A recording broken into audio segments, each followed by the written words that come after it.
Okay, thank you everybody for coming. My name is Fernando Castrillon, and I graduated from the PsyD program back in August, so it's really nice to be done. it can definitely happen. So, how long did it take you? 5 Okay. years, yeah. But I came in a little bit advanced standing. I have a master's in sociology, so I was able to apply some of that to like my electives. So that knocked off like a semester. So yeah, but so there's a lot you can say about that. Glad it's over. Okay, so maybe we could go around the room and just everybody say like their first name, maybe the program they're part of, or programs. That'd be great. I'm Matthew. Just started PCC 2 semesters ago. And what maybe also, because since we have a small group, we can have a really different dynamic than a large group. Yeah. So maybe if you could talk about what draws you, what drew you to the talk. Okay. And then I could sort of gear it more that way. Well, I'm really interested in Lacan, first of all, though I just began studying him a few weeks ago by reading a few introductions, and it seems difficult to get a grasp on his work because there's so much depth to it. But I'm really interested in language and how it seems to, from what I understand, it's like language is something outside that intrudes upon us from Lacan's view and sort of creates these almost knots in our body, and that's such an interesting way of looking at language that I'd really like to explore more deeply. Because I usually come from the philosophical perspective, where language is this gift and this tool that you can use, and it seems from a psychoanalytic perspective it can almost be a source of trauma. So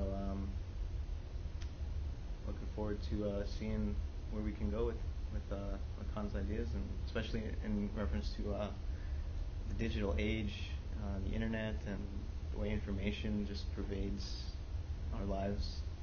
It's definitely altering subjectivity. So, yeah, looking forward to exploring that and more.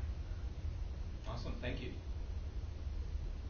So my name is Alexandra. I'm in the PsyD program. I finished all my coursework and now I'm working on my dissertation. And it's taking longer than I was planning.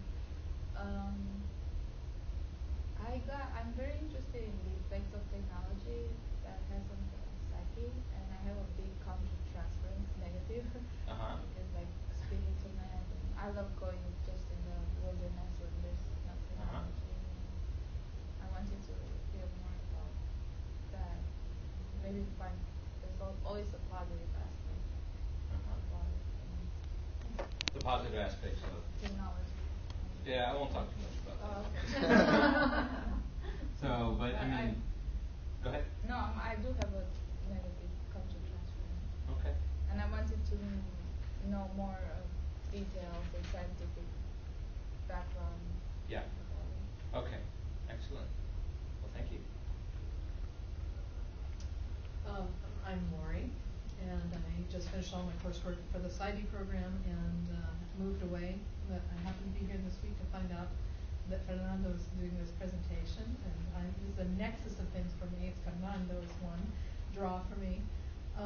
The Lacan is something also very interested in. Have been for many years, especially when I started studying languages. Just fascinating. I have my own strong feelings about all that. So I'd love to see it presented. I'm also recently started getting involved in Second Life, which is, of course, a digital. It's a simulated environment where people can interact. And I am absolutely floored by the psychological implications of that, and have gotten involved with a couple groups of psychologists to explore that online. We're actually representing ourselves in an avatar form and interact in an academic setting about that subject of what it's like to interact with one another. And how it changes the rules of social interaction and what people people do when they're anonymous, etc. I mean, it really is just goes on and on. And so, and I'm very interested in anything, and of course, there's Facebook and there's online dating. There's so many things digitalized right now in the social fabric. I'm very interested in anything you have to say about that. Yeah, it's interesting. I don't. I mean, I will speak about that some abstractly, but there is something I just kind of like put together last night, just kind of thinking about some of this stuff with a friend, and I can talk about that some. Just sort of initial thoughts about that I have. So yeah, definitely. Okay. Thank you. Yeah. I've been toying for a long time. One of my dissertation ideas was sort of like about. And it's Jennifer, right? Shannon. Okay. About reality television. So I just am thinking right now about like media and the impacts of media. So I thought I might hear what you have to say, but also I was told by Mary Kelly that you were fascinating. That was my big draw. Okay, cool. Thank you. My name is Madeline. It's my second semester in the PsyD program, and I'm basically a product of the digital age, completely and totally. I've been absolutely obsessed with technology since I can remember, and in all sorts of ways. And I'm just curious what you have to say about anything related to it. And also, I had a brief introduction to Lacan last semester in one of my classes, and I was really. Who was it? Kaiser? I was in Kaiser's class. Yeah. Someone did a presentation on Lacan, and I was really drawn, but not sure yet. So I'm interested just in any. I thought this would be an interesting lens to sort of start looking at it. Yeah, definitely. Okay. The interest in Lacan. Cool. All right. Well, thank you. And what was your name again? Madeline. Madeline. So I'm Patrick. I'm in the ICD program. Okay, excellent. And I've been in psychoanalysis for a long time. Been keeping an open mind in all the year I've been at school and studying all the other different perspectives, but this is always kind of what I come back to, especially with Han. I was really surprised to find another Latino who was into the con. I was like, what? So that was new. I thought I was going to miss your talk because I went to the 2-day seminar at G3.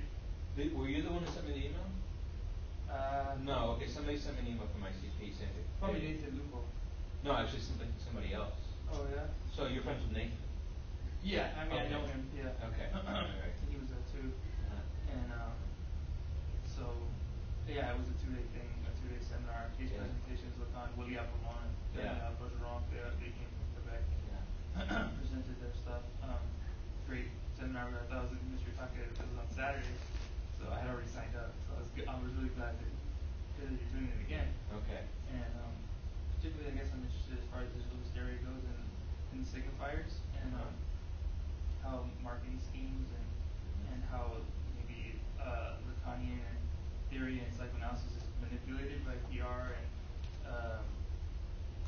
commercialism and how they try to plug people into stuff. How it kind of just tangles in your brain and everything that's getting thrown at you. Yeah.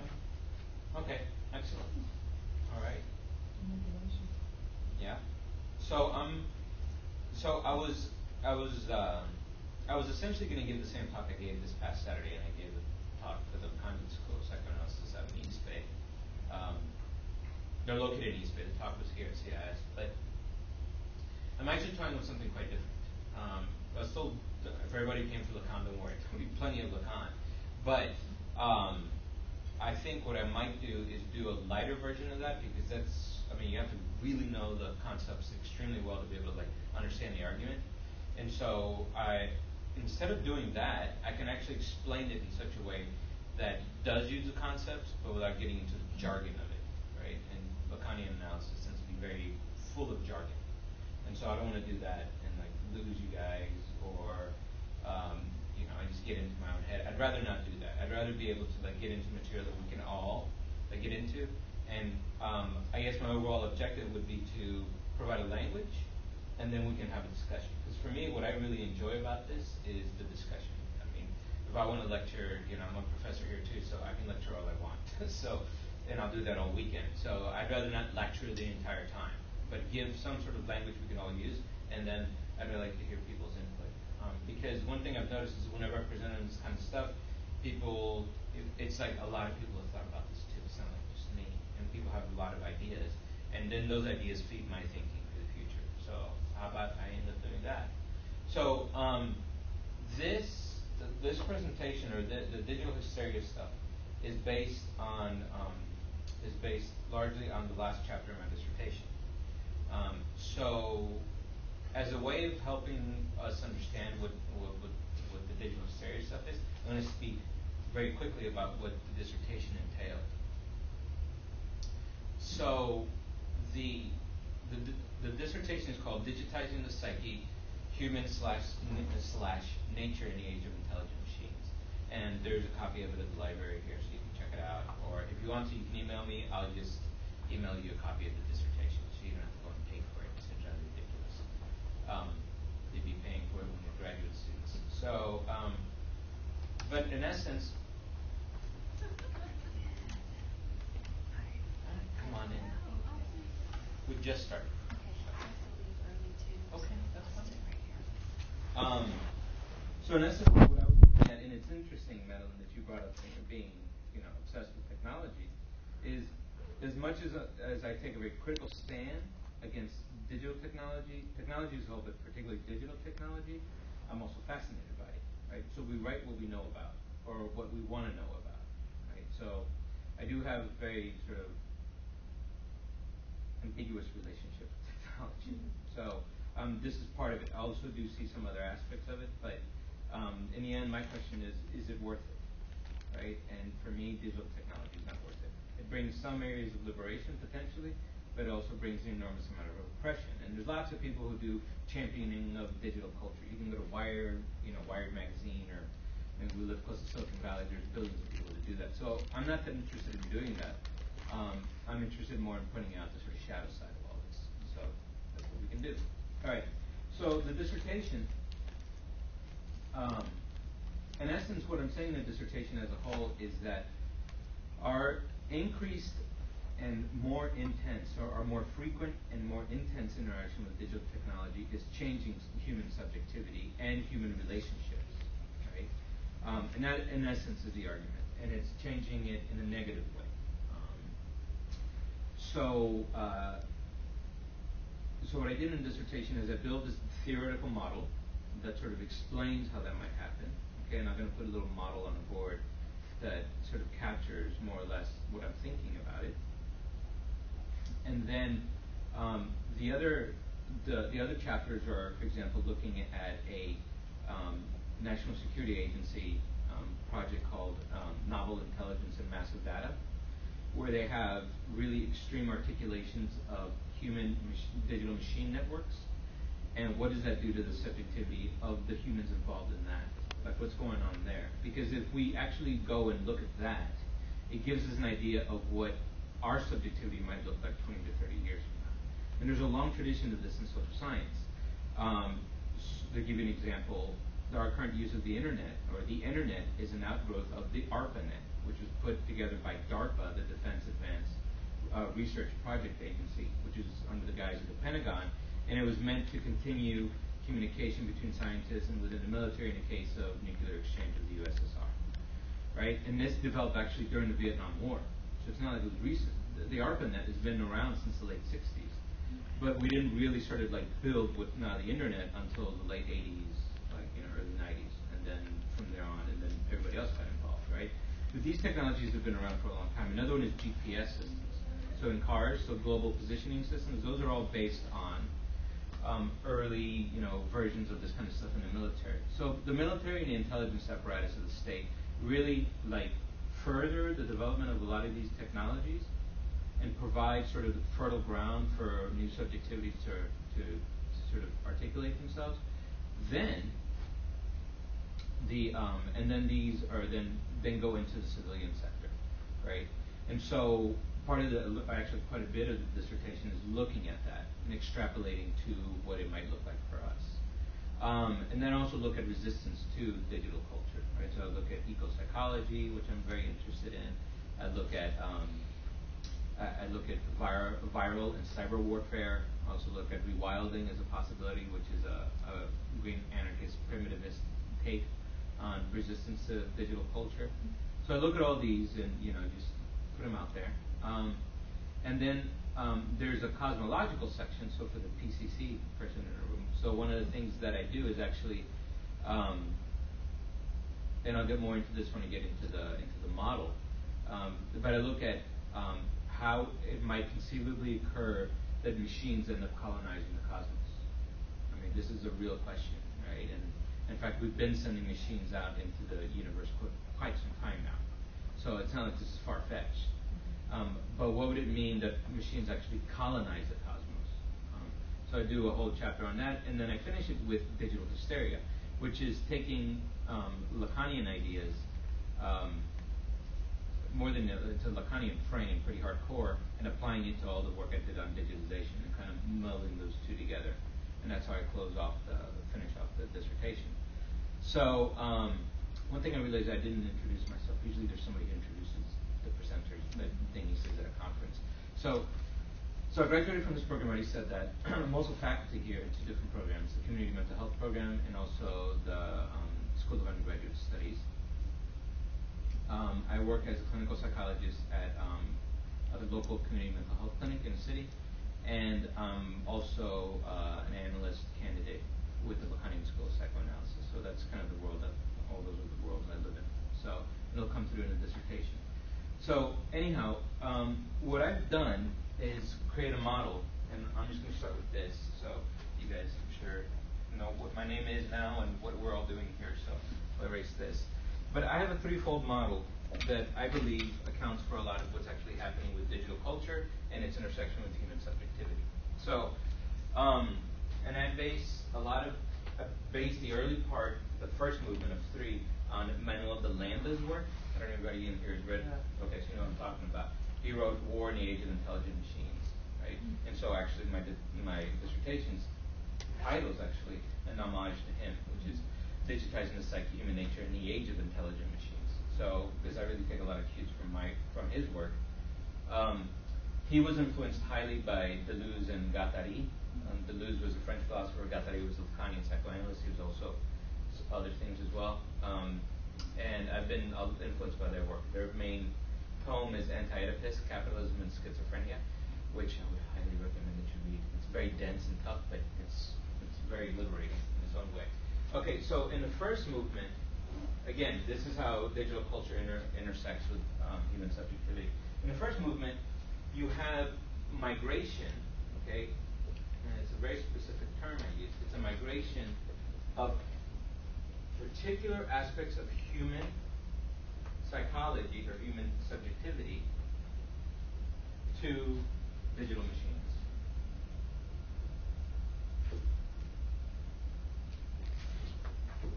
Okay, now it's not just any old sort of migration. It's very specific things migrate. Why? Because digital machines operate on a digital or binary code. So they cannot take in all that is human. They can only take in certain aspects. Right? And that's really the premise of all my work. It's an epistemological premise, which is saying that because of the nature of the thing itself, it changes or it lays the framework for anything that will come afterwards. Right? That's predicated on it, right? So it's the frame of something really sets everything else up. And in this case, the very nature of digital machines are such that they cannot capture all of human subjectivity, so only certain aspects migrate to digital machines. In particular, what migrates is linear logic, and the other thing I should say, it migrates in the form of algorithms and heuristics. Right? And if you want more of this, it's in the dissertation that I can email to you. But in essence, it's going to be anything that has to do with computational logic, in particular instrumental rationality. So instrumental rationality is that kind of rationality that you use to be able to get something done. So if I need to build this thing, and then my instrumental rationality that I apply to that is I need to get this hammer, I need to get that, then I need to do this. It's that kind of logic. Okay, it's very formal, straightforward logic. There's not much to it. There's other kinds of logic, or there's other kinds of rationality. There's dialectical reason. There's also critical reason.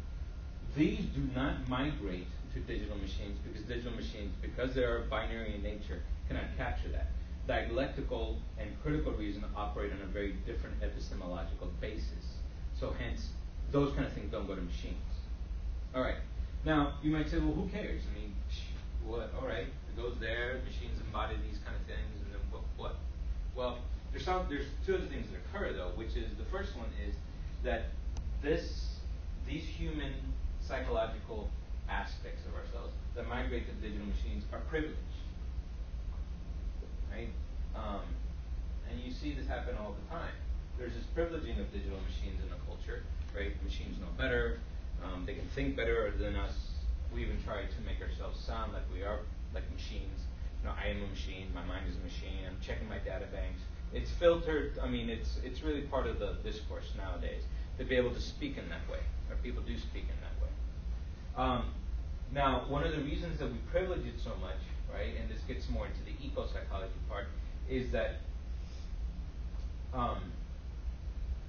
these privileged human attributes, if you want, they allow us to conquer nature that much better, to lay waste to nature, right? Which is definitely a part of hypermodernity, in which we're caught, and also modernity as well, is this wholesale decimation of the ecosphere.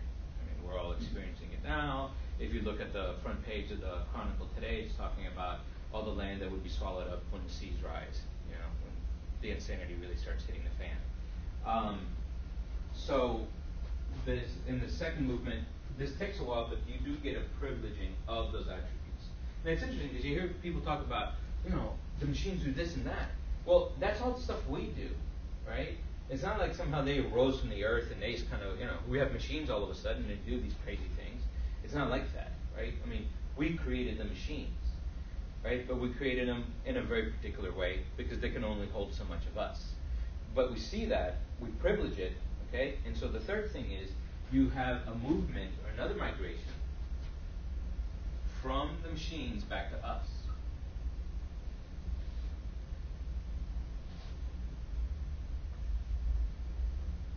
And that migration back to us is problematic in this particular way.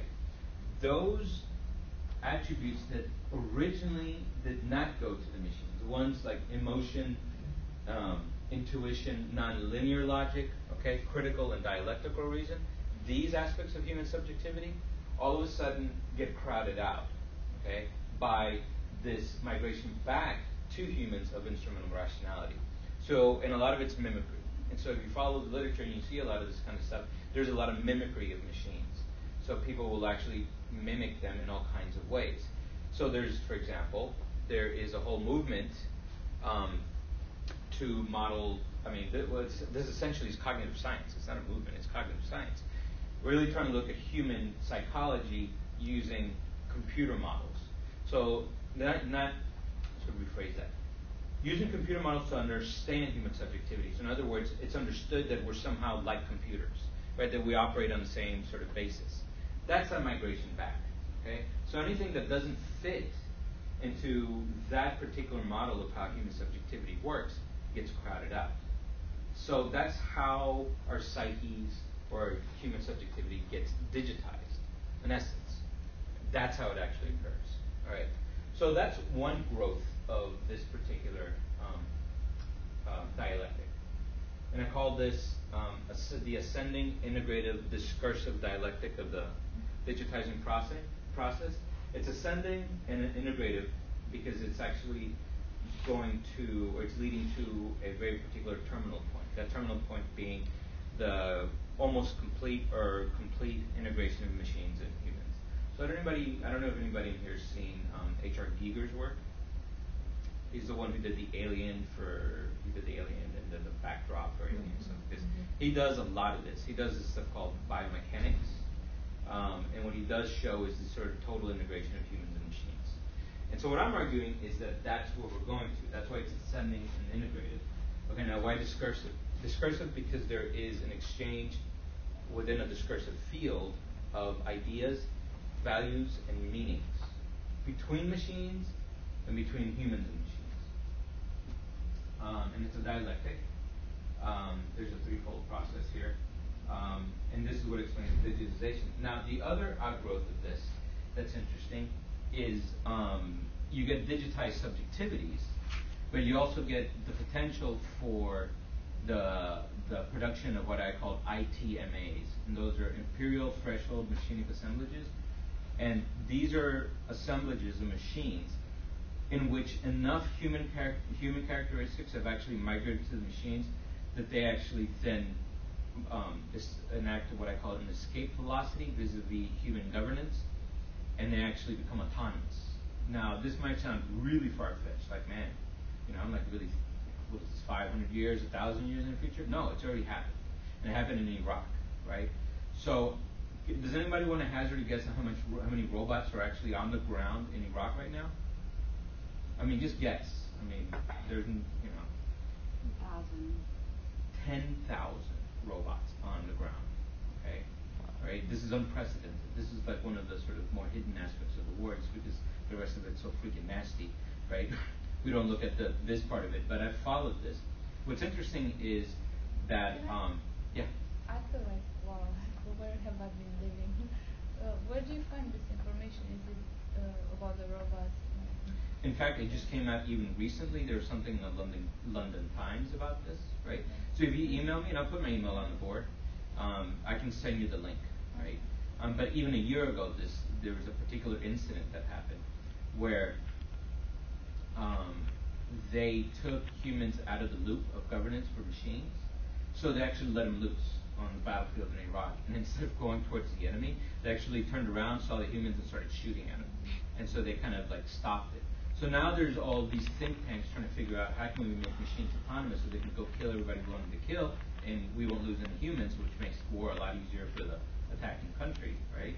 Because we don't have these body bags coming constantly from third world countries that we're trying to colonize one way or another, and so they want to send machines in, right?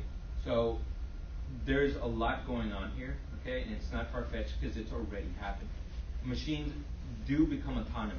It doesn't mean that they're really super intelligent, okay, but there is some level of autonomy that starts kind of pointing to some kind of intelligence. But, and this sounds, well, I won't say what it sounds like, but what I'm arguing is that it's seriously, this is a really serious and ugly potential, okay? Because since they only get part of our subjectivity, right? They don't get all of it. They're going to enact whatever their subjectivity is, just like we do, right? And their subjectivity is extremely limited, okay? Has no moral valence. So if they're meant to kill, they will kill, but they'll kill everything.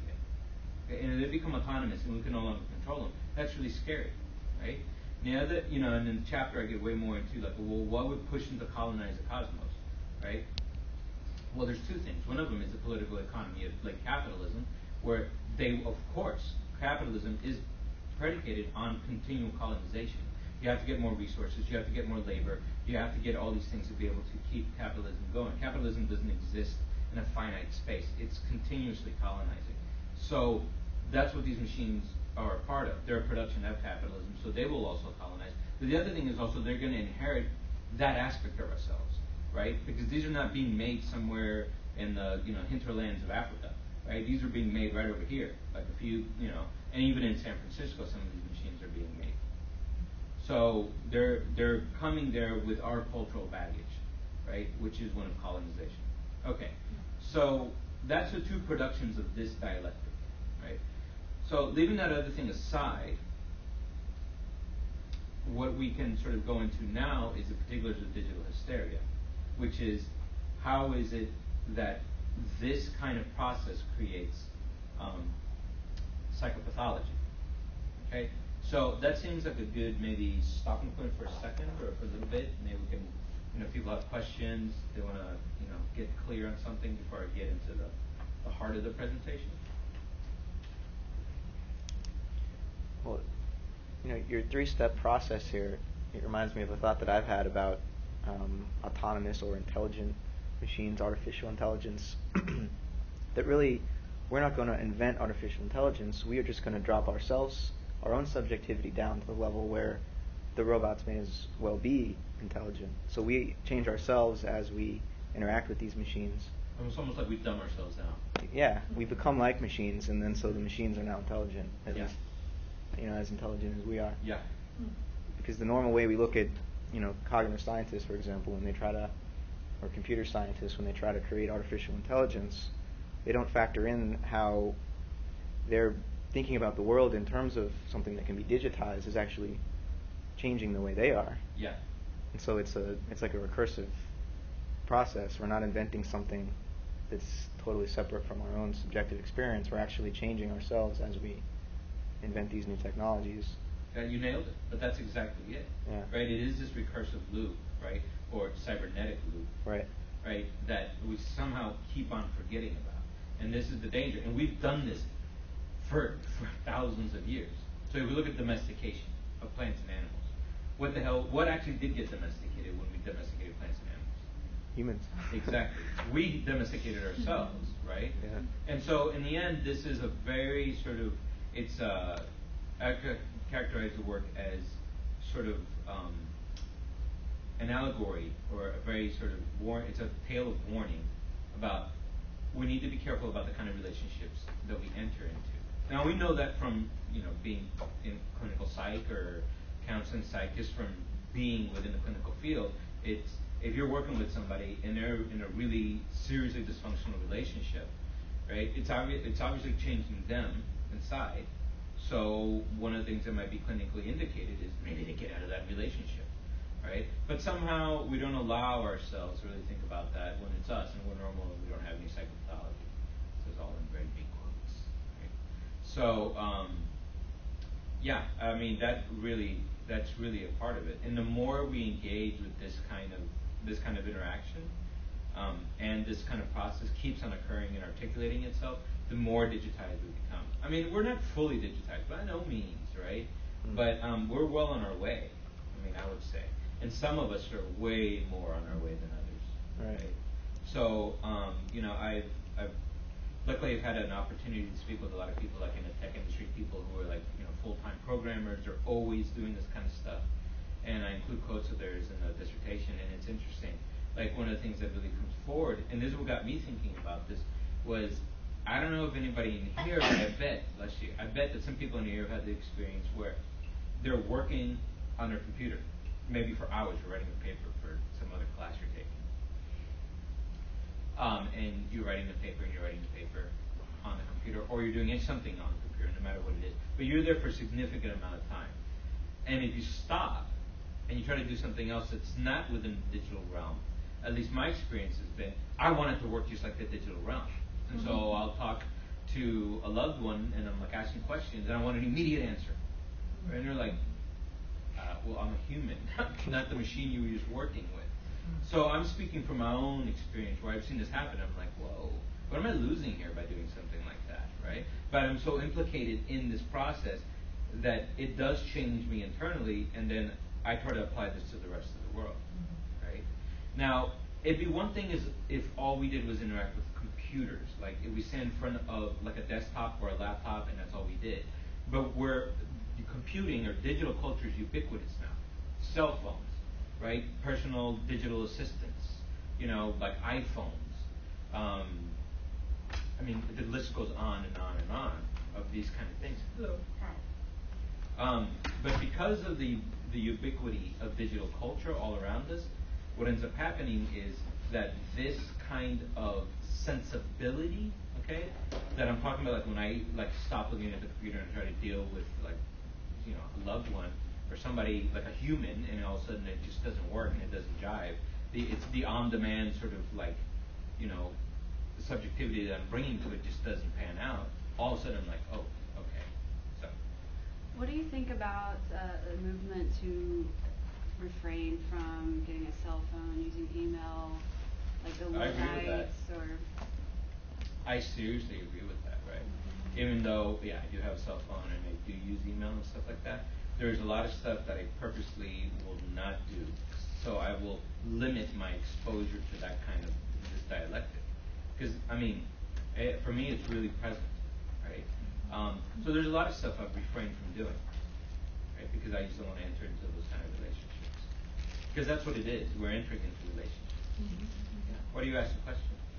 I was just thinking of like Wendell Berry, who's like a Kentucky author who is refused publicly. You know, he writes about refusing to give an email account, and I just know that there's that other movement too. It's much smaller, but people are noticing that it's making an impact. Yeah. On personal relationships. Yeah. And environments. Yeah. Because you were talking about social networks and stuff like that. One thing, and I think this is a good place to put it in, is what I was thinking about last night is that, so I purposely don't do Facebook or MySpace or any of that kind of stuff. But I have a lot of friends. In fact, most of my friends now do it. And so it's kind of like I'm not part of that. And you're like, what the hell's wrong with you? Blah blah blah. But one of the things that strikes me about that kind of phenomena, there's two of them that really strikes. One of them is there is this real healthy sort of move towards social relations. So it's not psychopathological in that regard. People are like actually trying to find community. I mean, I can't fault that, right? In fact, it's a lack of community, I think, that's probably at the base of most of our issues. The problem, though, about it is that when you do that kind of social networking, and again, I don't do it myself, but I look over other people's shoulder as they're doing it. Literally and figuratively, I do that. And one of the things that I notice is that it's a very different kind of social networking. First of all, it's very circumscribed, and it's very egoic, right? So getting more into sort of like an analytical and psychological ideas, it's very egoic. Which I mean by that is you set yourself up in a very particular way on, let's say, Facebook, right? And again, I don't know too much about this because I try not to do it. So, but what I've seen, you can set yourself up in a very particular way. So it almost is like an avatar existence. It is, but it's impression management taken to the nth degree, right? The other thing is it's also sociability that's done on one's own basis. So unlike a situation where you're walking down the street and you see somebody you know, and you like immediately, if you want to, enter into conversation, but you usually do. Or even when we had just regular phones with no caller ID and nothing else, we couldn't tell who it was, and we didn't have like voicemail or machines that could take voicemail, right? I remember this when I was a kid. You kind of always answered the phone because you didn't know who the hell it was. You didn't want to miss the call, right? And there would be no machine. But now we have machines and voicemail, and so it's always sociability or social interaction based on one's own preference. So it's extremely narcissistic, right? So you present to the world in a very particular way, and your engagement in social networks, okay, is really contingent on what you want to do when you want to do it. So it's very sort of egoic that way. I'm in control. I'm the one who does this, all right? And it's that issue of control that digitality really brings in, because it does bring in a measure of control that nothing else ever has, not to this degree. Okay, so saying that, what I think, what I'm positing is that's an incredible impoverishment of social life. Okay, it's an incredible impoverishment of social life. It really takes out some of the basics of trying to engage with other people in a social fashion, right? Which is a lot of it is cannot be controlled, right? That's part of being social. Is not the whole thing can be controlled. You can control some aspects of it. You tell some people some stuff. You don't tell some other people some other stuff, right? But not to this extent, where this is, if you really wanted to, you could be completely in control of how you come off in social intercourse, right? That impoverishes community. Social relations, which also impoverishes community. And that's bad enough, but what's worse is that if we're going to be able to deal with the ecological crisis or the economic crisis in any way, okay, that makes sense, we need to do it from a place of community. Well, how the hell are we going to do that when community is it's already been devastated, and it's being devastated even more, right? So I do have friends now, and I'm sure you can all relate to this. You might have friends who, it used to be they actually saw people face to face. Now I have several friends who almost never see anybody face to face. And almost all their interaction is via digital mediums, right? Like Facebook or the computer or cell phones or something. But they almost never see somebody face to face. That's extremely new for humans. I mean, on the large scale of human culture, right? That's like, a sneeze ago. I mean, that just happened. But somehow we haven't been able to theorize or being able to kind of wrap our minds around what this means. And it's so huge what it means, right? So again, it's this the digital culture can really have an enormous impact on this kind of stuff, and our ability to actually face what's going on now, which is of massive proportions. So, Jennifer, was it? Shannon. Sorry. It's because I said Jennifer. Yeah. Okay. Shannon, you mentioned reality TV earlier, and it seems like that was sort of the cutting edge of the digital culture maybe 5 or 6 years ago. But now with these social networking sites, it's like everybody has their own TV show. We circumscribe and frame exactly what we want to present. Yeah. And we're constantly interacting with each other through these mediums, but it's always framed in a certain way. There's always distance between how we want people to see us through these various networking sites, and it's as though the technology is connecting us in a more superficial way, but then it's also alienating us. It's alienating the more human forms of subjectivity, I guess, and this the more algorithmic level of exchange is fostered, but the actual emotional connection isn't there at all. Exactly, right? So so we have emoticons, or I don't even know how to say this. Is that how you say it? Yeah. Emoticons, yeah. right? So, but as a way of kind of trying to supplement that, right? Right. And it's almost like those are like cyber enactments of what we used to do body-wise, right? So it's almost like the body has gone onto the screen in a sense. In a representational way. Yes, Yeah. right? But it can really capture the complexity of what we do as humans. I mean, just turning my hand this way as opposed to a little bit more, that signifies a lot at some level, probably unconscious.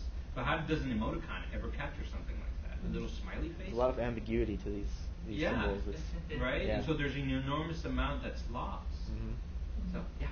For me, what came up when you're talking about like alienation and all that, I'm interested in attachment, and I don't know if you've heard of Stephen Forge, and he has the vagus nerve theory that like the social interaction is always like looking at each other and seeing each other, which stimulates the vagus nerve, and it's all that, and that regulates emotions, and regulates our heart rate and all that. But if you are, because part of the egoic that's behind the technology, behind Facebook is that we want to feel better. But then, actually, what we are doing is in technology is doing by engaging in technology is doing the opposite. Because in the end, we do feel more alienated towards others, and we cannot regulate our emotions by ourselves. Yes.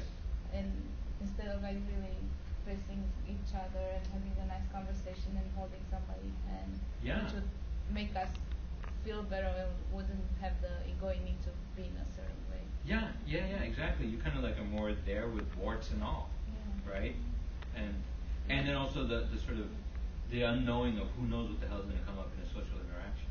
Well, then you could make the argument, it just seems so natural now to say that it's not just alienation from others, but it's alienation from self. Yeah. Because you present yourself in some, two-dimensional, very limited way. It may be egoic, it may be pretty, it may be even a lie. But ultimately, it is a lie because it's not the whole thing with the tweets and, that we have on the unconscious level. Like I'm doing a lot of movement right now I'm not aware of, and you're picking up, right? So, you know a lot more about me than the stranger on Facebook who's reading my profile, right, in some ways.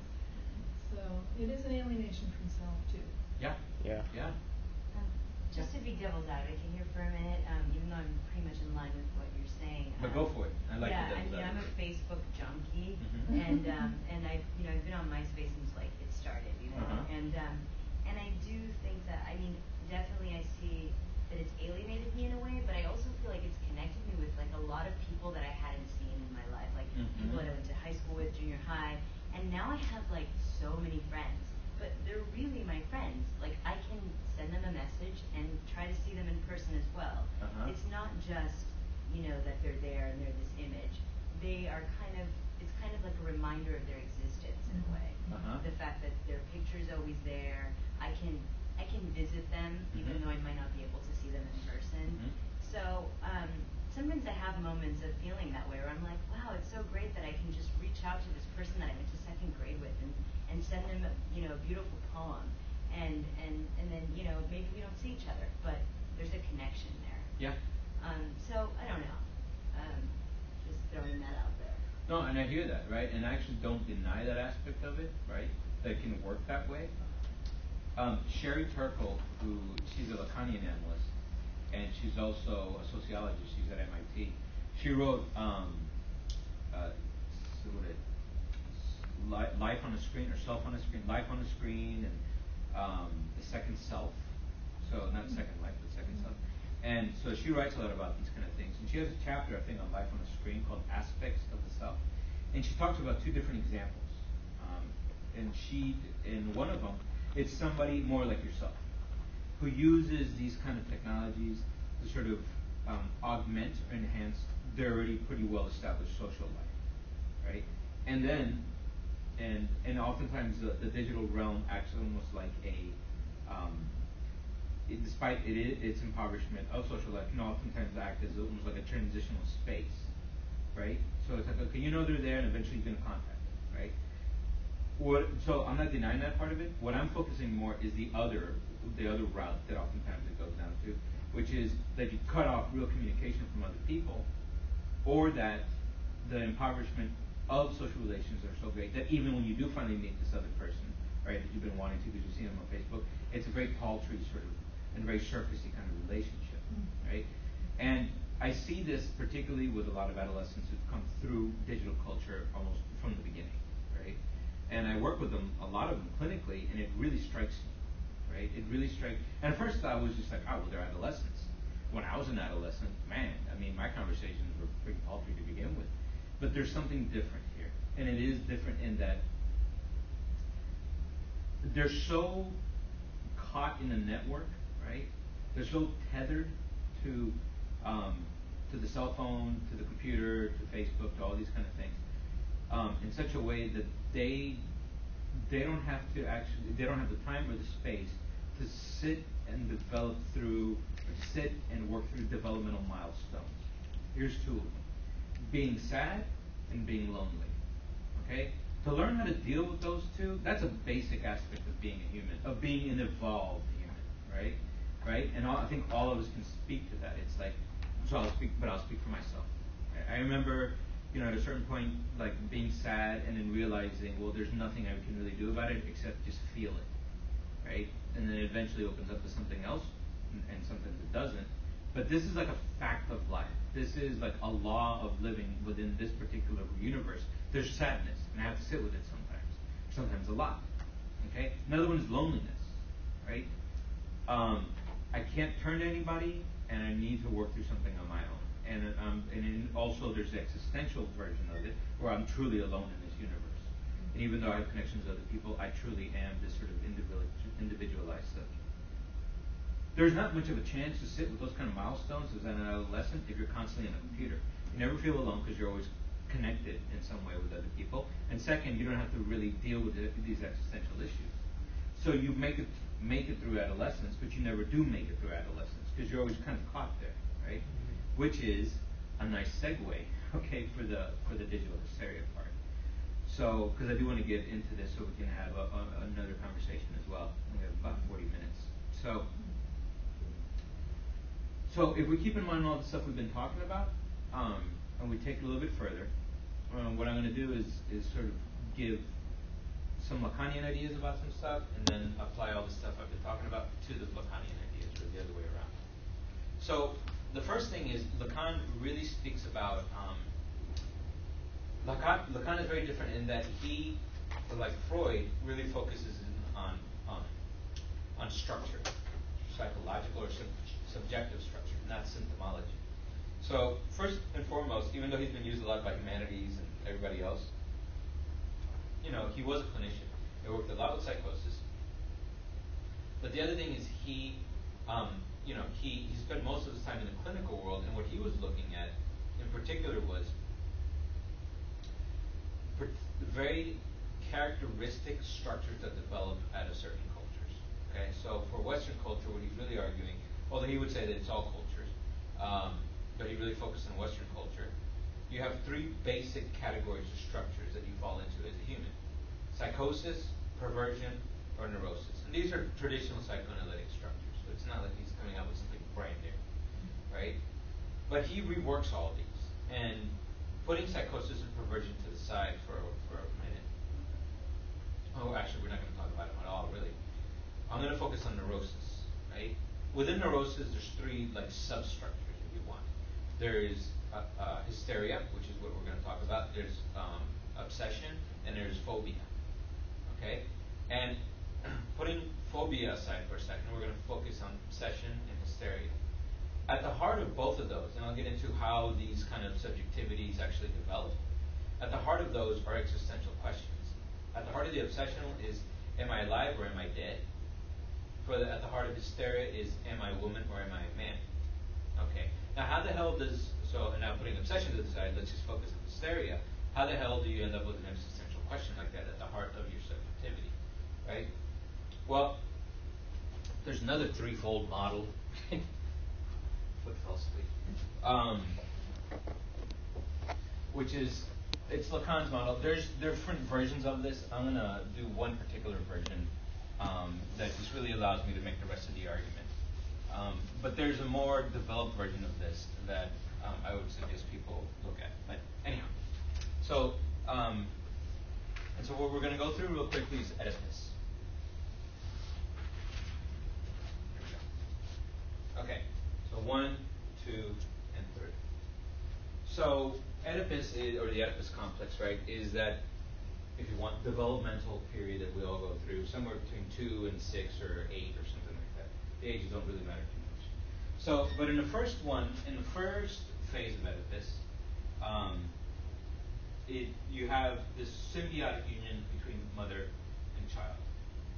And it's interesting that you were talking about attachment theory, because this is really where attachment theory focuses on. It's the first phase of Oedipus.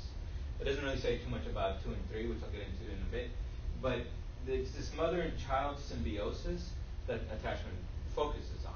So if there isn't good attachment, and then you'll have, there's all kinds of, maladaptive forms of attachment. Okay, but assuming that you don't have that, and mother is doing what he or she is supposed to. Remember, I'm going to be talking about mothers and fathers, but those are roles. They're not necessarily attached to biology. So I could be a mother, I could be a father. Okay. There is a symbiotic union between mother and child. Everybody's lovey-dovey and all this kind of stuff. Now, of course, nature set it up this way, where a woman has, usually a woman is a mother, has a very narcissistic attachment to the child, right? And oftentimes in other psychoanalytic theories, there's a lot of like criticism of this. Like there's the narcissistic mother and the schizogenic mother, where she produces schizophrenia because she's so overwhelmingly involved with her child and all this. But Lacan says is that's bullshit. Look, she has to be that way. And the reason she has to be that way is because the species, to be able to continue reproducing, needs that. Women need to be completely involved with their children early on, right, to give them everything they need and for the child to get everything it needs, right? But you can't blame women for doing that, and it seems like so many theories are blaming women when they're mothers for being, quote, over-involved with the children. And he says, no, you can't blame women for doing that kind of stuff. The species needs that to happen. Okay, and the second one, you have the entrance of the imaginary father, okay? Now, let me explain what the imaginary is. So I'm going to explain 2 registers of experience. Lacan speaks about 3. There's the imaginary, the symbolic, and the real. I'm not going to talk about the real, all right, because it doesn't matter for this. The ones I'm going to talk about are the imaginary and the symbolic. The imaginary is the first register of experience that we engage with as humans. And the best way of thinking about it, it's a hall of mirrors within a hall of mirrors. And it's called imaginary not because it's fantastical and fantasy. It's called imaginary because it has to do with images, right? So, for example, Lacan talks about the mirror stage. It's the big first stage that a child engages with. And in that stage or phase, what ends up happening is that, like you guys have seen this, let's say there's a mirror on the wall, like a mom or a dad will take the baby up to the mirror and like, hey, that's you, right? And the baby before that doesn't really have a sort of unified sense of itself, right? It's kind of like all fragmentary. That's why you'll see babies like start gnawing on their feet or start, and it's like, oh, there's foot there, and then they don't know it's their foot, right? It's just foot, and then it tastes good. I like this foot, that kind of thing, right?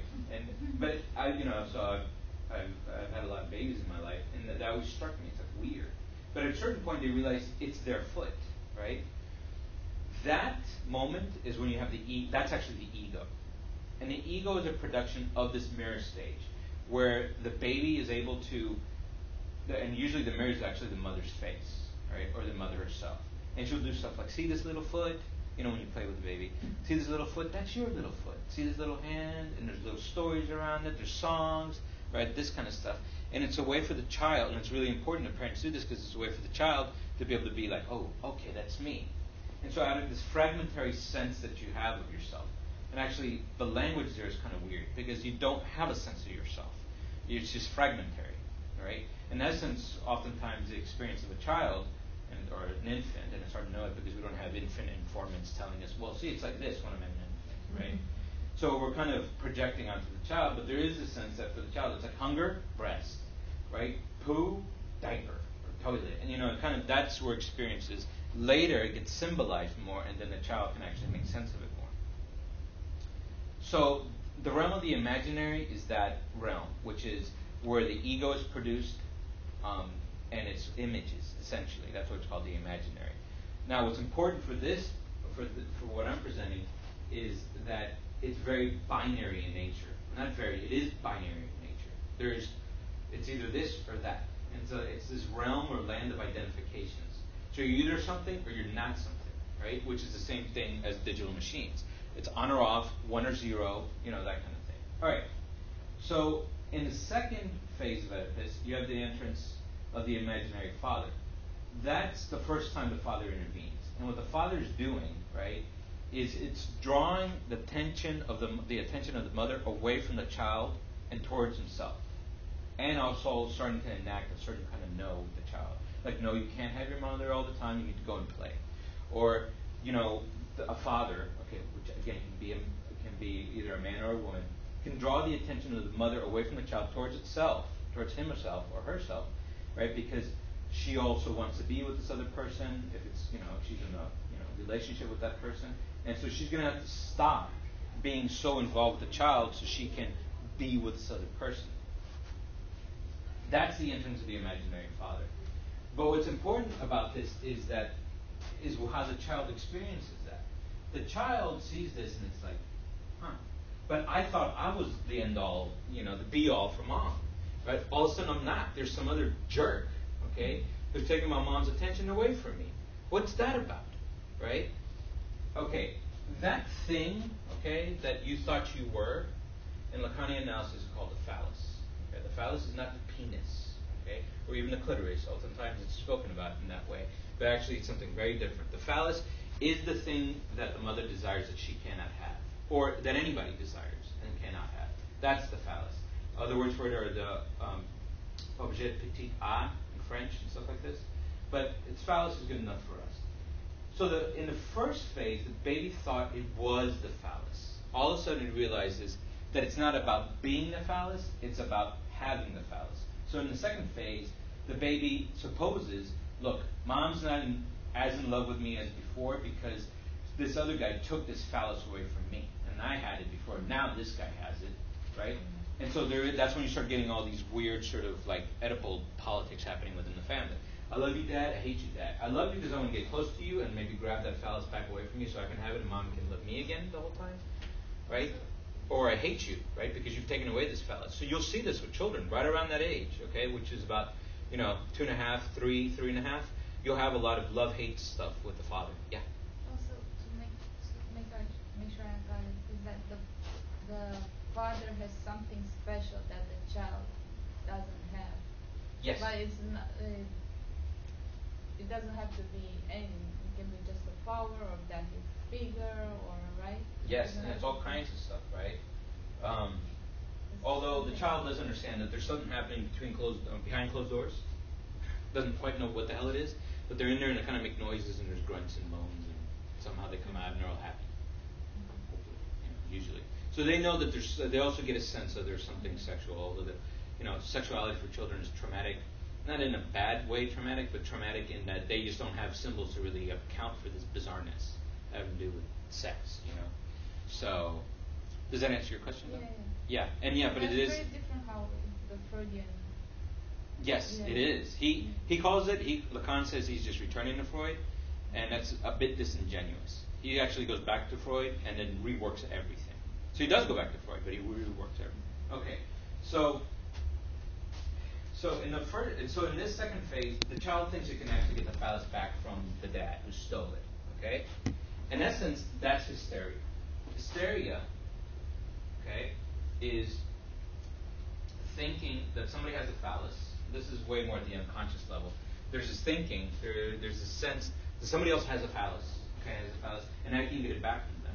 So oftentimes you'll have hysterics. So once they go through Oedipus and they end up having hysteria, and I'll explain a little bit how that happens in a second, because we haven't finished the Oedipal model yet. You'll have people set up masters, and so the master hysteric dyad is very common. Okay. And the idea of that is that the hysteric will try to find a master or set somebody up as a master, right? And the master is somebody that they suppose actually has a phallus, and so they'll buddy up and be close to them and give them all kinds of praise and regard to be able to get information about the phallus. And particularly what they're wanting to get information about is their own desire, because the hysteric has no real access to his own desire. That's a pathology, right?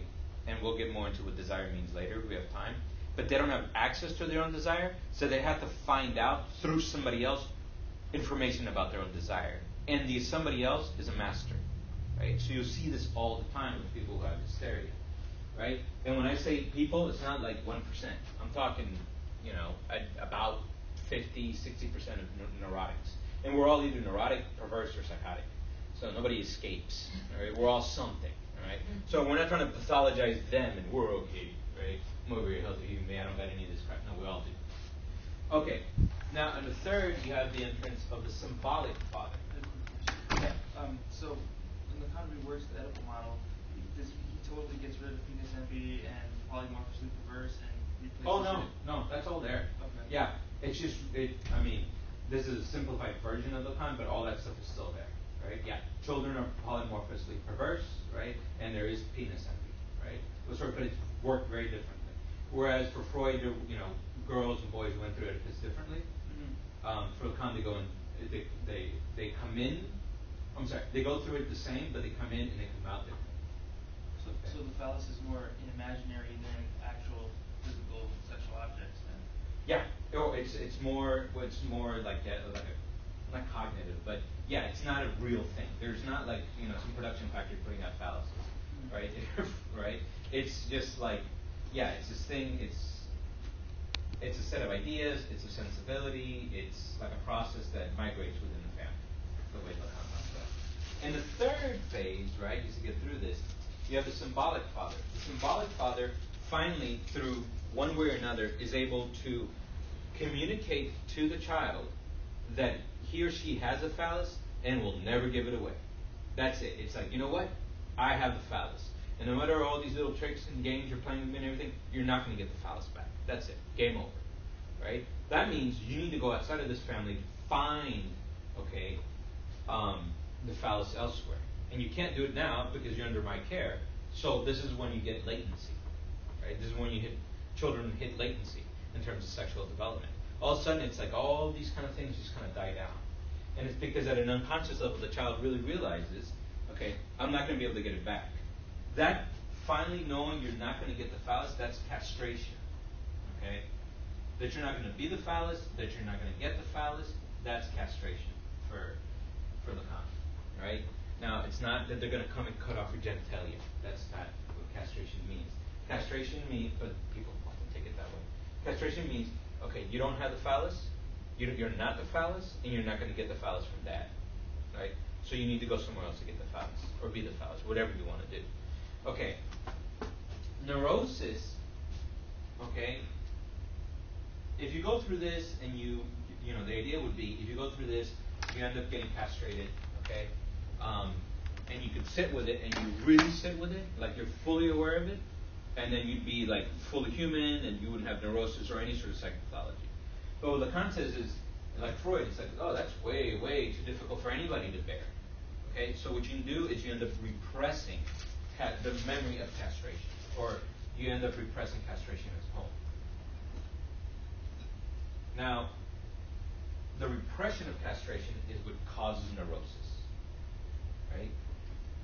And this is what's really important because it's a very sort of simplistic and mechanical way of understanding it, but for me it actually works, which is it's all centered around castration. And so Lacanians are notoriously like obsessed with castration and notoriously obsessed with Oedipus. And the reason for this is because depending on what happens with castration, that kind of sets everything else up in your life. So if you repress castration, you end up being neurotic.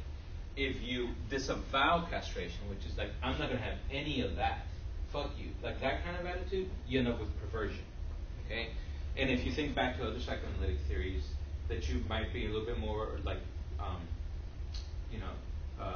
have more sort of familiarity with, perversion has a very transgressive quality about it. The other aspect of perversion is you have a lot of partial object relationships, right? So that's why within perversion, you can have sex with shoes, right? And you don't need to have sex with a real human being, right? You can have sex with a shoe, and that gives you sexual satisfaction, right? But that's perversion in the sense that you're not actually engaging with other humans. You're actually engaging with a shoe, right? But that's a partial object relation. And the reason for that is, as you're going through Oedipus, if you look at this and you disavow it, what you do is you come all the way back here. And this is the realm of partial object relations. Breast, fingers, toes, right? So you end up coming back here. That's why you end up with partial object relations in perversion. In the third structure, you have psychosis. And what psychosis happens is you have a foreclosure. It's not like you ever even get here, all right? And the reason you don't is because there's actually failure within the mirror stage earlier on, okay? And so you don't even get here, and that's foreclosure. So, and my specialty is psychosis, and so I'll work a lot around that, but I'm not going to get into that right now. Okay, so having said that, okay, so what about digital hysteria? How would that work into it? Okay, what I'm saying is essentially, and that's like a very watered down version of the argument, but it'll work, is what some people don't, or a lot of people don't realize is that you don't actually have to have a real physical father around for there to actually be an imaginary and a symbolic father.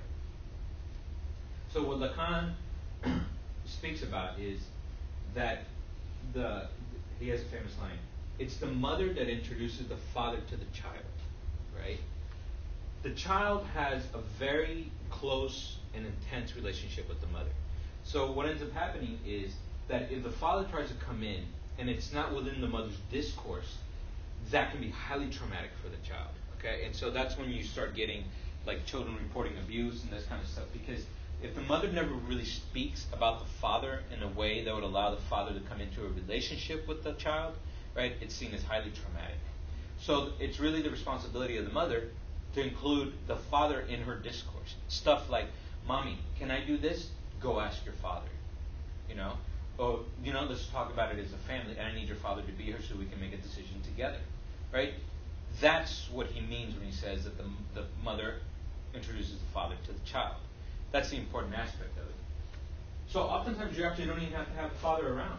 Not like a real guy or a real woman, right? That's why women who raise children in its single-headed households can raise psychologically healthy children. Why? Because a woman can actually speak about the father, and I'll explain what that means. She can include it in her discourse and in her actions, right? And there doesn't have to be a real person around. Well, how would a woman do that if she's a single mom and she's not with anybody? Because there can be cultural processes, and here's kind of the punchline. Cultural processes can work as either the imaginary or the symbolic father, right? So work is the main sort of father that enters those kind of situations where it's a mother alone raising her children. So most women have to work, right? Whether they're married or not married, or kids or no kids, most women work. And so because of that, they have a relationship to culture, okay? Culture is the symbolic. So we spoke about the imaginary. The symbolic is a realm of culture, not culture like I'm going to a museum and seeing fine art culture. I'm talking about the culture we all engage in. Okay, that's the symbolic. Now, the symbolic. Should I say this? Okay, work. Okay, so when a woman goes to work, it's within the realm of culture, so that counts as a symbolic father. So when a woman's attention keeps on going to work because she has to go to work every day, she comes home, she talks to work, talks about work with her friends or with somebody, or even the child, after some sense, the child gets the sense that there's something about work that I'm never going to have. That's castration, right? So while work can function as a symbolic father, digital culture can only function as the imaginary father. And the reason for that is the epistemological basis of digital culture. Since it's binary, and the imaginary is binary, it can only work within, only as the imaginary father. It cannot function as a symbolic father, because the symbolic father does not operate on a binary code. Okay? And the reason for that is because castration is a term, is how it's spoken about, is a term that is not an either or like it is within the imaginary. So it's not on or off. It's something of a different order or grade, right? So it's not digital, it's not binary. So when you have, let's say, a mother who's constantly interacting with digital culture, what you have is you have an imaginary father working. You can't have a symbolic father. So you can't actually make it all the way through in the way that you need to. And I'm really simplifying the argument here. But what I'm saying essentially is, if you have a mother who's really engaged in digital culture, you're going to have her children actually end up being hysterical precisely because the imaginary father, that is digital culture, can only act as the imaginary father. It can never act as this, right? And so this is where you end up going. This is where you end up living, okay, is hysteria. But it's a very particular type of hysteria. It's digital hysteria, okay? Now, the full argument is a little bit more nuanced than this, right? Because it's not like you don't go through castration. There's other things, even if a woman is engaged with digital culture, she's also engaged with other things, okay? Symbolic culture proper, work. So most women still work, right? So they will have a father, right? But because digital culture is so ubiquitous and so powerful, it does really haunt Oedipus in a huge way.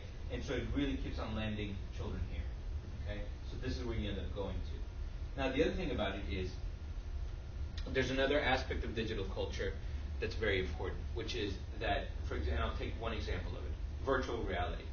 Virtual reality, okay, is definitely within the imaginary, okay? It's images. But more so than that, virtual reality is very similar to fantasy. And fantasy within psychoanalysis, or within Lacan particularly, fantasy operates within the realm of the imaginary. It does not operate within the realm of the symbolic. And the other thing it does, and this is really important, is it masks castration. It is like an extremely, fantasy is the main tool we use, okay, as neurotics, to be able to cloud over, okay, castration, helps us repress castration. The thing about virtual reality is it takes fantasy to the next level. It really takes fantasy to the next level. And it makes it something where, like, we've externalized fantasy from the interiority or subjectivity out into a real external world. And it has enormous power, all right? It has enormous power to sort of entrance us, but the other thing is it has enormous power to help us repress castration. And that's what you need to really develop hysteria. It's something that helps you repress castration really well. And that's what virtual reality does, or digital culture as a whole does, and so that's why we end up in hysteria. And one last thing, and then we can do a discussion, because of pretty much the whole thing I'm putting. It's a silly question. What is really castration from Lacan theory? So castration is when you finally realize, like in the deepest part of yourself, that you are not the phallus and you will never have the phallus. That dad. You're never gonna get back. money, or no, I'm never gonna get it from dad. Oh, okay. So the progression, that's what I put from. It's a progression from being the phallus to having the phallus, right? So in the first one, you are the phallus for the mother. In the second one, dad stole the phallus away from me, and now that's why mom is all kind of interested in this guy because he has the phallus. In the third one, it's that the father, in one way or another, demonstrates to the child that the phallus is not something that can be given away. I have it and you can never have it, right? So that means that the child then has to go outside of the family to be able to find the phallus, and that's why there is an incest prohibition for all kinds of reasons. But one of them is to, as a species thing, that's what we need. We can't have sort of breeding within families because it actually creates, that'll undermine the actual species. So it's almost like a near biological thing that we engage in within the prohibition of incest, because it allows us to go through Oedipus and then move away from the family so we can actually mix our genes up with everybody else. Okay, so the last thing I'm going to say is that if this is the case, right, and this is digital hysteria, and digital hysteria is a very particular kind of hysteria fixated on digital culture, the other thing is also that there's also a new master. There's a digital master, okay? So that's why people engage so much in digital culture, because if digital culture was what stole the phallus away from me and what entranced his mother, and then I'm going to go to digital culture and make it into my master so I can somehow get that phallus back. Because digital culture has that phallus. I don't know what it is, but I must get it. So I'm going to set digital culture up as my digital master. Okay, that's another way of speaking about technophilia. Technophilia being the sort of obsession and love of all things digital, right? And a lot of us do have that. Speaking for myself, I do actually have some technophilia. I will at times actually set up digital culture as a digital master for myself, because there is something about it I'm trying to find, I'm trying to get. But that it's really psychopathological. That's what I'm arguing. There is something, when I say psychopathological, it's suffering of the soul. That's psychopathology, that's the actual definition. Although for us it seems incredibly pathologizing. But pathos is suffering, psyche is spirit. So it's suffering of the soul. And that's what it is when we engage in that kind of relationship. So that in essence is digital hysteria. That's kind of the basics of it. So, and we have 10 minutes. If people want to stay longer, I can definitely stay a little bit longer and we can talk. But yeah, so questions, comments? What do you think? Can you explain a little bit more about how the imaginary stage is binary? Okay. Yeah, that's a really good question, right? Yeah. To do it justice, I would have to speak a lot about more Lacanian stuff. Mm-hmm. But he definitely comes out and says that the imaginary is binary in nature. And the reason for that is, and I'll explain it this way, it has to do with identifications. So I said this before when I was talking about the imaginary, but if you're in analysis, in Lacanian analysis, one of the things you work through the first part of it is actually your identifications and sort of breaking all that down. Because the whole point of analysis, Lacanian analysis, is to move away from the imaginary into the symbolic. You can't leave the imaginary. It is a register of experience. We all live there, no matter how much analysis or meditation you've done. You can live somewhat within the imaginary. The symbolic, though, is something that you can live in more. And so that's the whole point of psychoanalysis, is to allow you to live in there more. Why? Because when you live in there more, you're freed up from all kinds of psychopathology. One of them being, for example, paranoia.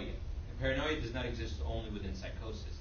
Paranoia is sort of like the gift to all humans, because the imaginary is rife, it's full of paranoia. I'm either this or I'm not that, right? So that's one way of describing the binary nature of the imaginary, is identifications. I'm like that person, I'm not like that person, right? So you're constantly using other people as mirrors to figure out who you are. Who? But that who is the ego, right? Which for Lacan is that's where it's not at. Where it's at is the subject, and the subject is production of the symbolic, where the ego is a production of the imaginary. So what you're doing within the egoic or the imaginary realm is this constant figuring out what you are and what you're not. But there's no third term. There's not something that goes beyond identification. Because identification can only operate as I am or I am not. Right? There's not a third term that can, present itself to break a binary like that. The only way you can get to that is by going into the symbolic. Okay. I don't know if that answers the question. Well, I'm thinking about, if before we enter and successfully move through the imaginary stage, we don't have an ego to sort of bind our bodies together into a whole. Yeah. That's right. Prior to really entering the imaginary, we don't have that. Yeah, as infants, we don't have that. So the form of, or the function of identity would therefore be to provide us with some sense of wholeness. Yes, but it's an illusion. Okay. And it's almost delusional. Right. Okay, because what it points to is the fact, and this is like a basic tenet of Lacanian analysis, is that we're all divided at the very heart of our subjectivity, right? The usual psychoanalytic understanding, or in psychology, is that psychotics are divided or split. Okay, let's talk about split. That works better. But what Lacan points out is no, we're all split at the very basic level of our subjectivity. We're split. Why? Because we use language. So remember when you were talking about language right at the beginning? For Lacan, the subject is a production of the subject, not the subject within the symbolic, but humans are a production of language. We're produced by language, right? We don't produce language. It's the other way around. That's why he's a structuralist. There's structure of language that produces human, not the humanist tradition, which is humans produce everything, right? So it's turning that completely around. So and because of language, right, we're split. And here's a quick example of how language actually points to our split. As soon as I say something, I just did, but I am this, right? As soon as I say that within language, I'm already marking a difference between myself and this thing I'm referring to. And that split within language is reflective, or actually refractive, of the fact that we are essentially split at our base. So the imaginary, the sense of the ego, is constantly trying to cover that up, right? Because if you experience yourself as fragmentary from the very beginning, and at some point you had a unified sense of yourself, right, through the mirror stage, the thing is, underneath that is this super paranoid sense that, oh shit, I'm actually fragmentary. Because that was my first experience within the world, was myself as fragmentary. Now, that actually points to psychosis, because the thing about the psychotic is the psychotic, like you said, never even gets anywhere near here. So the way Lacan speaks about it is the psychotic is imprisoned within the imaginary. That's why psychotics have this enormous paranoia, because they're much closer all the time to the fragmentary notion of themselves. Whereas if you've gone through castration, you have access to the symbolic, and it's a very different realm. Because of that, you're not always so close to this paranoia of fragmentation that the psychotic is. So is the binary then either the ego is functioning and I'm covering up this fragmentation, or it's not? So within the imaginary, if you have a healthy ego, which is what a lot of people talk about. I mean, in fact, there's ego psychology, right? Ego psychology, Heinz, Hartman, and all these other cats. What their point was to build up the strengths of the ego, so the ego could better interact with reality. And Lacan constantly railed against the ego psychologists. He hated them, like with a passion, right? And the reason he's saying that is because they're focusing on the ego, but the ego is within the imaginary. That's only part, and a very shallow part of our existence as humans, right?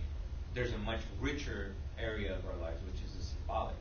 If the ego functions well, and if you have good ego strength, and then your ego is able to interact well with reality, you're able to interact well with reality, but the other end of it, the other dual nature aspect of it, is that it covers up the fragmentary note, that basic split that we have in subjectivity, right? So, the thing is, you can actually approach that basic split at the heart of your subjectivity if you come at it through the symbolic, not through the imaginary, right? And it's a very difficult ordeal, but that's the whole point of analysis, is to approach the basic divide, but through the symbolic, because you don't fall apart when that happens. You don't fall apart into psychosis when you do that. But if you try to imagine it or go through it from the imaginary, you do end up with psychosis. Yeah. So symbolism gives you some sense of control over the imaginary? No, the symbolic is actually, in a sense, a very huge giving up of control. It is. Okay. Yeah, because in the egoic, right, in the egoic realm, the imaginary, you have this sense of control. I control everything, right, and I'm always trying to control things, right. Because behind that is this enormous paranoia that shit, I'm really split at the core of myself, right? In the symbolic, what you come to terms with is what he refers to as, I'm not the master of my own house, right? There is this thing called the unconscious, because that's the other thing that castration, or I'm sorry, not castration, but repression actually creates, is the unconscious, right? Because when you repress castration, where does that repressed material go to? It goes into this newly developed sphere called the unconscious. So that's where the unconscious comes from for Lacan, right? That's why he says that psychotics don't have an unconscious, right? And he's taken a lot of sort of criticism for that, but he's saying is, look, they never went through castration, so they never had to repress it, and since they never repressed it, there is no unconscious. It doesn't make them any less human, they're just different kinds of humans, right? And he did most of his work with psychotics, so I think, he has some basis to speak to. Freud didn't work with psychotics. He says that you couldn't do analysis with psychotics. But Lacan and others thought, no, you can. And so he did most of his career with psychotics. And so there's actually a giving up of control. It's like you have the ego strength at that point to reconcile the giving up of control. In a sense, but in another sense, it's actually almost giving up on the ego. So in this sense, what it's very much like is actually Buddhism. That's what I was thinking, yeah. Yes. It's so Buddhist. And it's very Buddhist in this regard. And people ask Lacan, he would just dismiss it. He's like, but it is very Buddhist, right? It's like, it's not trying to go anywhere near the ego. It's like, forget the ego. It's only going to get you in trouble. It's good enough for what it does, but it can never be anything other than what it is. So let it do what it does, and then you try to live somewhere else most of the time, right? Oh, okay. Yeah.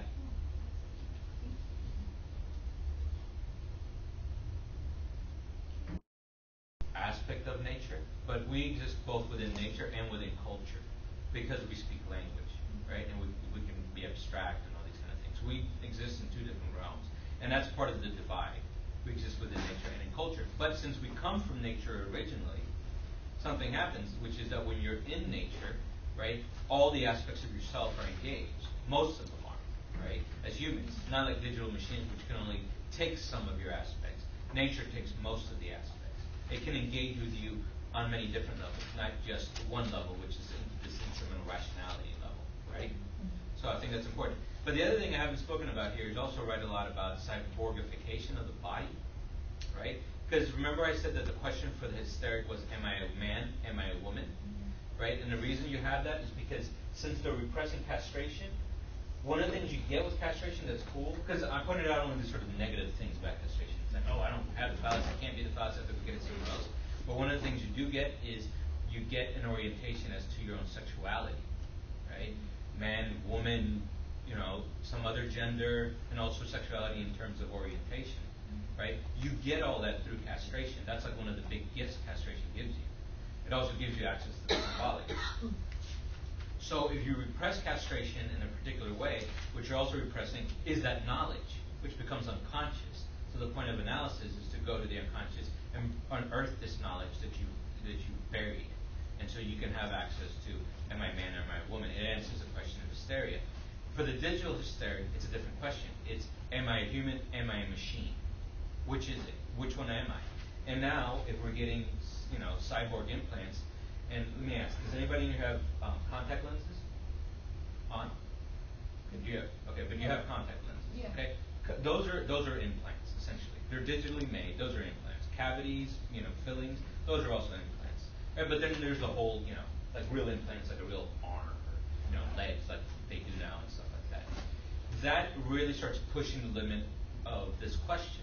What does it mean to be a human? What does it mean to be a machine when we're partly machine now? Right? And we're constantly engaged or part of machinic assemblages like cars, okay, cities, this building. This is essentially a giant machine we're part of and we engage with. Those are machinic assemblages.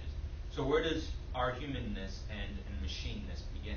That's being highly blurred now, right? And the digitization of the psyche is kind of like the other layer on top of that, because our psyches are also digitized too.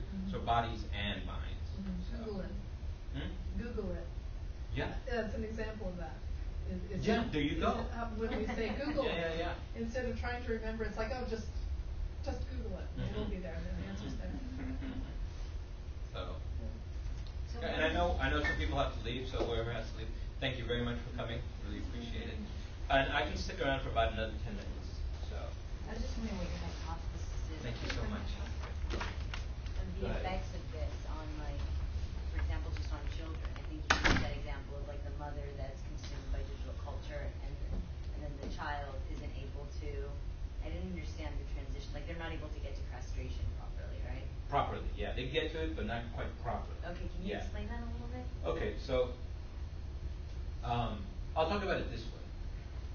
Most children end up going through castration rather, I mean, at an early point in childhood, 5, 6, 7, somewhere around there, sometimes 8, depends on the child. And it's really hard to kind of put it. It's like you go, have you gone through castration yet? Right? It's kind of hard to get that report from a child, right? But I mean, one way of judging where it's at is by looking at latency in terms of sexuality. As soon as you start seeing latency, both in body and also in psyche, where they're not interested in a lot of these games they were interested before, and they go into latency, that's really castrations occur, right? And then latency ends in adolescence, and then you get like this explosion of secondary sex characteristics at the body level, but also an interest in sex by adolescent boys and girls. All of a sudden, it's all about sex all the time. Okay, so that's one way of judging it. So if we look at digital culture and its impact on children, one way of looking at it is after castration, right? Because if digital culture, like I was saying, like aspects of like virtual reality, but other things as well, really lend themselves, in a huge way to masking or repressing castration, right? And then it doesn't really allow children to really develop in a healthy way, right? So not only is it that children are away from nature, right, which is a huge thing. So, what is it? Last Child in the Woods is a book I've written 2 or 3 years ago. It's a phenomenal book. I would really recommend it. It's like Last Child in the Woods. I'm pretty sure that's the title of it. And it's this really beautiful exploration of what children lose when they're like away from the ecosphere, like when they grow up in cities and they don't have any access to like real nature. Not talking like some like a little bit of green space and then that's nature, right? Which is what a lot of us get. I mean, I grew up in Queens, right? And it's like there was not much nature, right? I mean, there was like a tree that a dog pooed on all the time, and that was nature, right? So what he talks about, okay, that's pretty bad. What I'm getting at is that even more so than that, when they're engaged in digital culture, the digital culture itself gives a lot of fuel and a lot of tools for the child to use to further keep itself from individuating from its parents and from really working through castration properly. I mean, because it's so powerful. And this is what I've asked in previous presentations, is like, can anybody bring up any other cultural process other than war that is this powerful, that has this much of an impact on human subjectivity, right? Because we're extremely different than other people. I'm not just than other people around the globe, but generationally, we're very different. And our children and our grandchildren are going to be even more different. I mean, it's this exponential, growth or change, right, that we're experiencing, where every generation, changes that much more than the previous one. We're really different subjects now. Why? Partly because of this kind of engagement with digital culture, right? And one of the things is, that I've noticed this, just on the clinical end, is young adults that I work with now are way, way, way, way more messed up than they were before, than even 5 years ago. Yeah.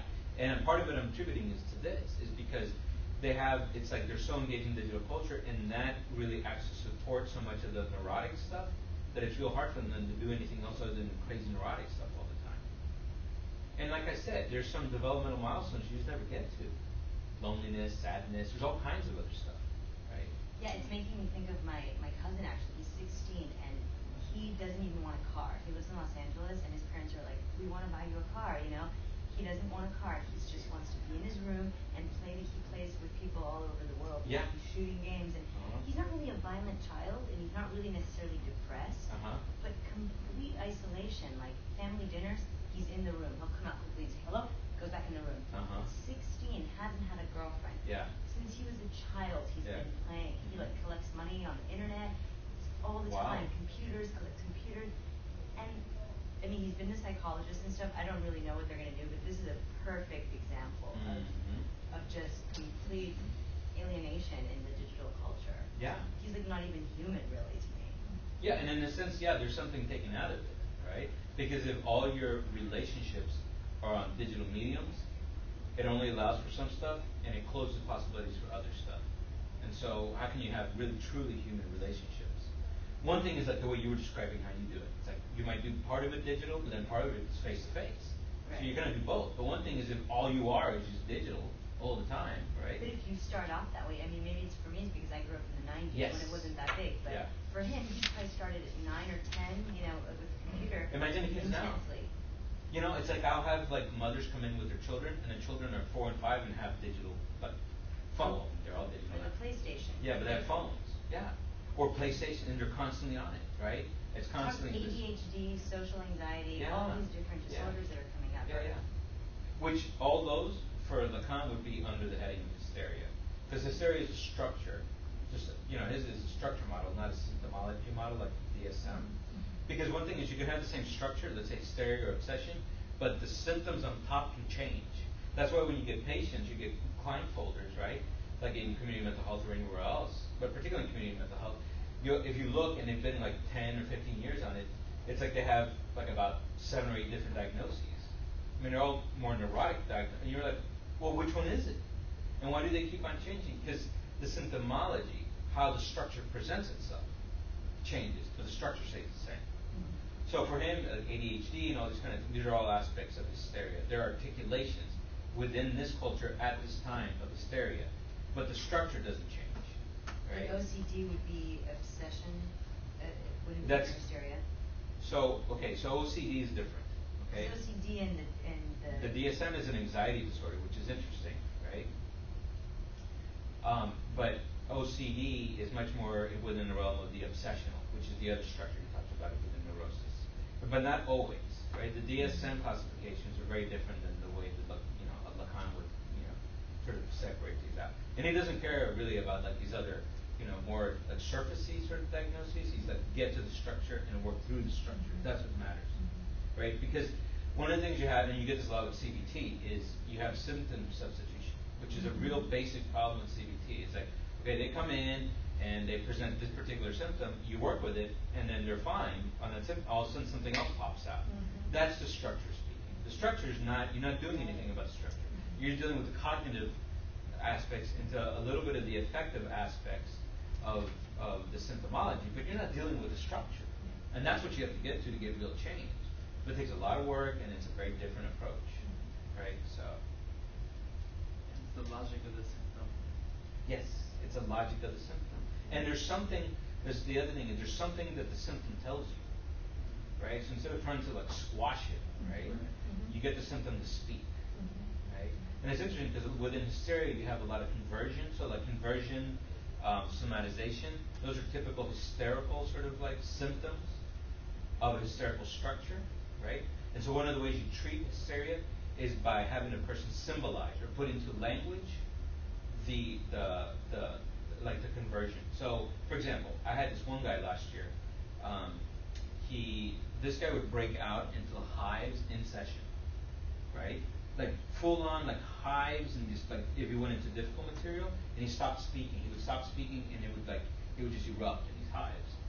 And so what I tried to do as best I could was to get him to speak the symptom, right?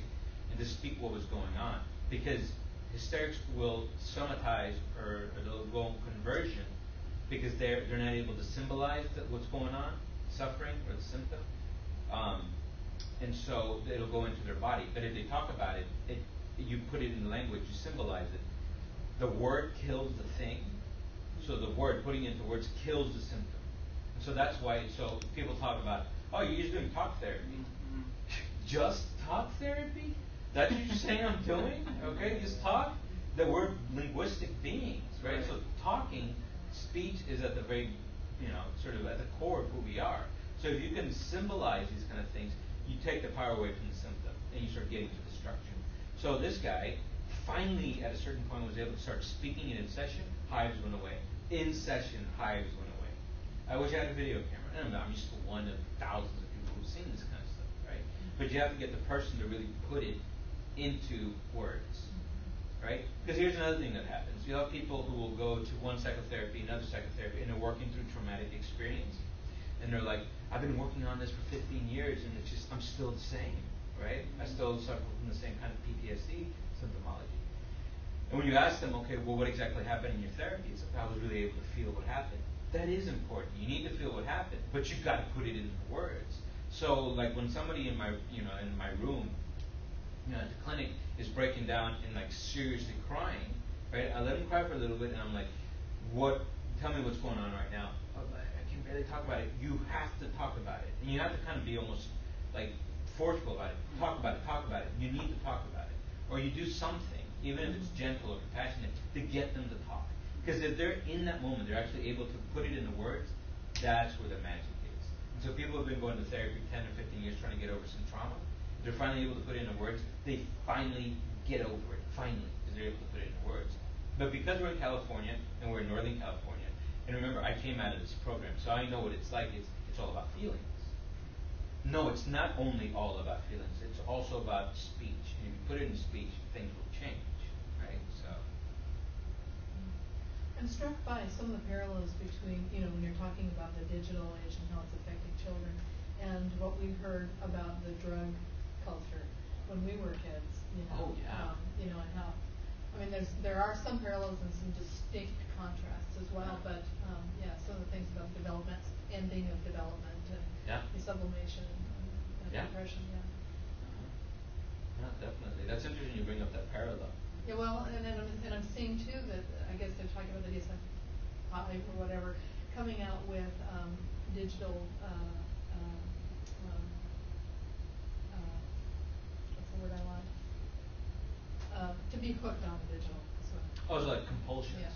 Yeah, like addiction kind of thing. Addiction, right? yeah. And it's interesting because they put it in that frame, but I have a real problem with that because this goes so much beyond just a simple addiction. Addiction. Right? Just like all addictions in a sense are way more than addictions, right? You're covering up some gaps, some lack, some sort of split. You're covering it up. Well, it's also double-sided because it's both symptomology and it's cause of symptomology, so it's right. If you abuse it, definitely, right? But if you ever use any sort of like, especially on a not so damaging end, right, like psychedelics and stuff like that, one of the things that provides the pleasure of it, right, is the fact that it does bridge that gap at the heart of subjectivity for a little while, right? So there are oftentimes, this is what you hear, right, is it feels like I was finally healed, like, and it was like something finally came together. And it's true, it does come together for a while, right? But sometimes when you're on a bad trip, it's because the divides become so glaringly apparent in some particular way that's so harsh to deal with that you run, right? And those are, bummer trips or bad trips, right? At least that would be, how I would conceptualize it more from a Lacanian frame. So, yeah. Question on that. On the hysteria and the imaginary. You were talking about like how work can substitute the imaginary father. But And the symbolic. And the symbolic. Work can. And the symbolic, but why can't the digital realm substitute the imaginary father just like work can? The digital culture can act as the imaginary father, all right? It is the imaginary father for a lot of children now, but it cannot act as a symbolic father because the symbolic operates on an other than binary basis, right? Because it introduces a third term. The third term is castration, okay? There is no possibility for a third term within a binary system. It's either or, 1 or 0, on or off, right? Because it's identification. So it can't be anything other than what it is. And so, but that's precisely what digital culture is. It's a binary system. So it like totally meets. It works perfectly well. But it doesn't do so with the symbolic. It cannot act as a symbolic father because it's binary in nature. The only thing that can act as a symbolic father is something that works on a very different basis. It works on a third term basis, which is work or art or, there's all kinds of like engaging in anything having to do with culture, right? Broadly defined culture, right? Anything like that can work, usually, because those things don't operate on a binary basis. Work doesn't, right? Work is a discursive sort of practice that operates on all kinds of levels. It's not so basic as a binary. So that can function as a symbolic thought. Does that make sense? Yeah, it's more tied to the world.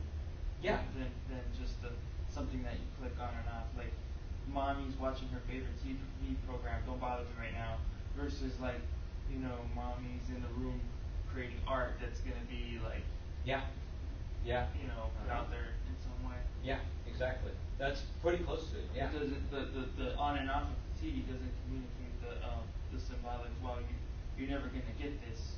Well, like it still lets the kid entertain the imaginary. Like, oh, like that's just the TV going on and off. Whereas mom in there doing art is like, wow, like that's a real symbolization of something I'm never gonna get, kind of. Like, yeah, and there's something that she does with the art that I just can't. I'm not a part of, and I'm shut out from that. Right. Right. Versus with the TV, we can sit and watch this thing together, or no?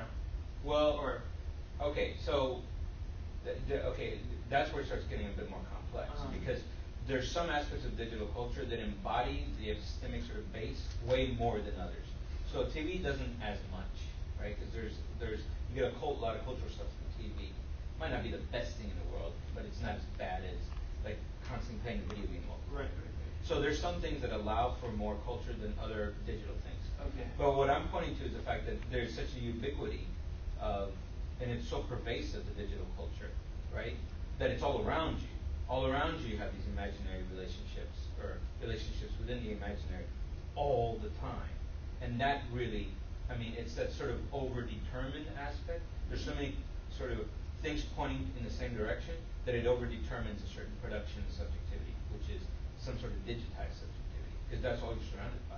That's why I say it would be one thing is if we had like a laptop and everything else was not digital. That'd be one thing.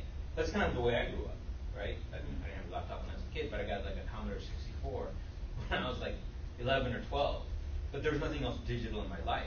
But within our lifespan, we're seeing a wholesale sort of everything going to digital, right? And you hear about they're digitizing libraries, they're digitizing art. It's everything's being stored in a digital format and accessed in a digital format.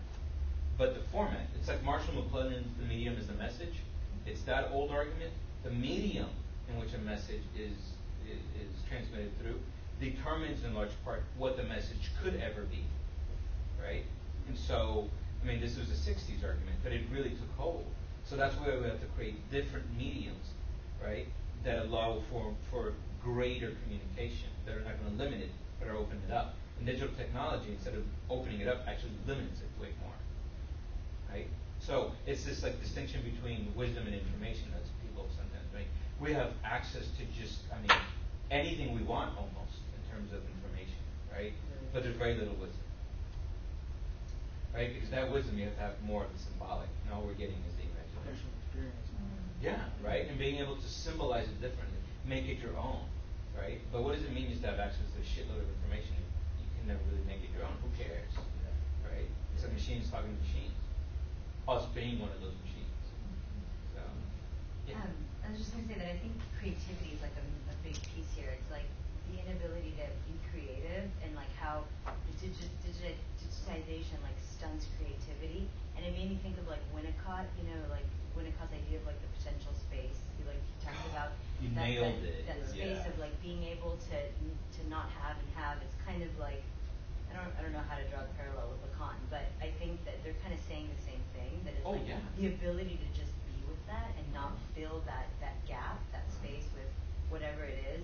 And if you do fill it, then it leads to like neurosis or Yeah, exactly. Now I should point out, you nailed it. That's exactly. The other theorists speak about this kind of stuff in different words, but they're getting at the same thing. And I should note, Lacan never spoke about digital hysteria. He didn't really care about that kind of stuff too much. He spoke about hysteria. All this digital stuff, that's all my stuff, right? Like laid on top of what he's talking about.